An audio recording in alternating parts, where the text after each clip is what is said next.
The first question I've been asked is a lot of customers are still worried about flash wearing out. Is this a problem for NetApp or is this a problem for All Flash FAS? And the answer is definitely not. ONTAP and SolidFire both have a very low write amplification factor, which basically means when one I/O comes into the array, pretty much one I/O goes out to the disk.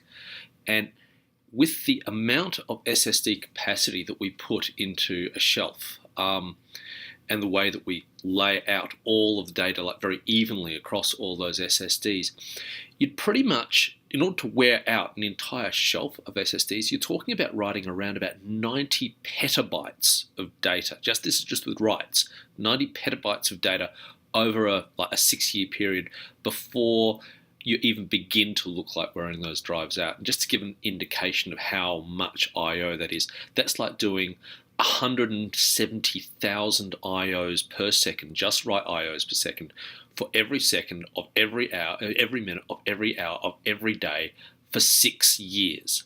Nobody does that. And you know what? Even if somebody did do that, we'd replace that for free because that's part of our warranty process.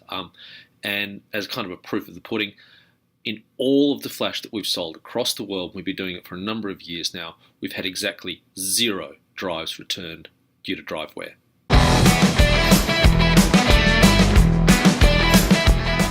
Another question I get asked is, if most customers don't need like super high performance, then and a hybrid or like a disk array is giving me good enough performance, why should I consider an all-flash array? And look, there's some pretty solid reasons why you consider all-flash for anything which resembles a primary workload. The first thing is that even at only 2-to-1 efficiencies, and remember we will guarantee 4-to-1 efficiency, but even at only 2-to-1 efficiency, an all-flash array is going to be cheaper than an all-disk array for the same effective capacity. So it's one of these things where, on top of the fact that it's faster and the user experience is a lot better, it's actually cheaper than buying disk. So I mean that time for the 10K drive, the SAS drive, is over. The 15K drive is actually more expensive even without deduplication these days. And I think there are a bunch of other benefits, one of which is clearly things like the power, space, and cooling. Certainly a lot better on all flash, and that's only going to get better. And when you take a look at what we're able to achieve with the 15 terabyte SSDs that we get from Samsung, we've got people replacing SATA configurations just because the power and space savings they get out of that better density actually pays for the solution by itself. But even outside of that, I think that what Flash really does is it simplifies your environment. It means that you no longer need to think about performance. And in the case of SolidFire and the work that we've done in All Flash FAS, you can see that simplification of the administrative function again can pay for the cost of the solution just in the time that it takes to run these things. And like I said beforehand, users are a lot happier with an All Flash product because it just performs better.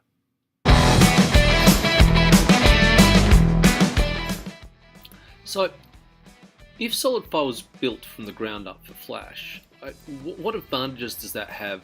What advantage does that give it over, say, All Flash FAS? And I think when I'm asked that question, quite often it's a proxy for the whole, doesn't an array need to be built from the ground up for Flash? And while I'd love to give a really long answer to that, and the answer is no, it doesn't, but in a way it really helps if you have something like ONTAP. I think the best, if you're looking for a really good comprehensive answer to that, then Google lies that flash storage companies tell on YouTube. And you'll see Dave Wright, the founder of SolidFire, give a really humorous and straightforward answer to that. It takes about 50 minutes to get through, but it's certainly well worth listening to because it's really balanced. It's not slamming anybody, and it goes through and really accurately goes through what does it mean to build an array from the ground up for Flash and the decisions and architecture decisions people made. But I think really the benefit for SolidFire, the benefits that SolidFire has overall Flash FAS really kind of has nothing to do with Flash or performance or drive wear or my RAID is better than your RAID. It's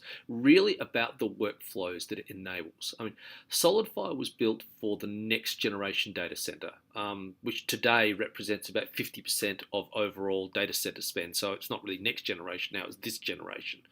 And in that sort of data center, everything is automated and driven by policy. That's the design center for SolidFire. That's the reason why it was built, and it does that brilliantly.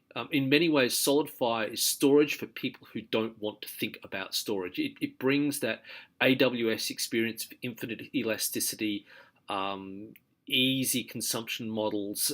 It appeals to people like virtualization administrators or people who know nothing about storage, who don't want to learn about storage. And I think that's the place where SolidFire really shines, because while you can do a lot of that sort of level of automation with ONTAP, there's still a lot of it has been built to serve the needs of people who are storage administrators and the desires and wants that they have. And I think that SolidFire appeals to a much different audience, and neither are wrong, but I think that if you take a look at the workflows that people are trying to implement and the workflows that you see and the level of automation you see in private cloud environments and true cloud environments, SolidFire really is the best fit that I've ever seen for a storage product into that market.